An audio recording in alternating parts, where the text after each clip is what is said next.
চট্টগ্রামের নাসিরাবাদের পাহাড়চূড়ায় অবস্থিত বায়েজিদ বোস্তামির মাজার আমাদের ইতিহাস ও সংস্কৃতির এক অনন্য নিদর্শন।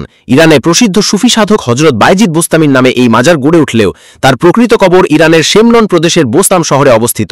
তবে চট্টগ্রামের এই মাজার ঘিরে মানুষের বিশ্বাস, শ্রদ্ধা আর আধ্যাত্মিক টান উনাকে আজও জীবন্ত করে রেখেছে। বাংলাদেশ সহ সারা পৃথিবীর বহু সুফি অনুসারীর কাছে বায়েজিদ বোস্তামি একজন প্রেরণাদায়ক নাম। তিনি ছিলেন ত্যাগ, ভক্তি আর জ্ঞানের সাধক। বলা হয় তিনি আল্লাহর প্রেমে মগ্ন হয়ে সংসার ও দুনিয়ার সব প্রলোভন থেকে নিজেকে দূরে রেখেছিলেন। তার আধ্যাত্মিক শিক্ষার মূল কথা ছিল আত্মশুদ্ধি, বিনয় এবং আল্লাহর প্রতি অগাধ ভক্তি। চট্টগ্রামের এই মাজারে প্রতিদিন শত শত দর্শনার্থী ও ভক্ত মানুষের সমাগম ঘটে। শুক্রবার ও বিশেষ ধর্মীয় দিবসে এখানে ভিড় থাকে উপচে পড়া।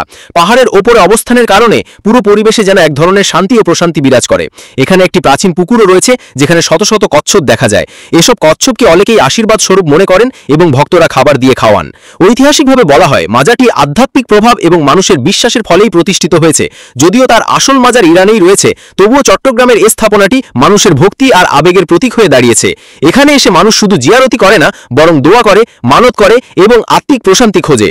বায়েজিদ বুস্তামি রহ এর শিক্ষা আজও আমাদের জন্য দিক নির্দেশনা। তিনি শিখিয়েছেন যে সত্যিকার ইবাদত হলো হৃদয় থেকে আল্লাহর সাথে সংযুক্ত হওয়া এবং মানুষের প্রতি ভালোবাসা প্রদর্শন করা। তার জীবন দর্শন আজও কোটি মানুষের হৃদয়ে জায়গা করে নিয়েছে। চট্টগ্রামের নাসিরাবাদের এ মাজার তাই শুধু একটি ধর্মীয় স্থান নয়, বরং এটি ইতিহাস, বিশ্বাস ও আধ্যাত্মিকতার এক মিলন মঞ্চ। ভক্ত, পর্যটক আর গবেষক সবার কাছেই এটি এক আকর্ষণীয় গন্তব্য, যা প্রজন্ম থেকে প্রজন্ম ধরে মানুষের আস্থার প্রতীক হয়ে আছে।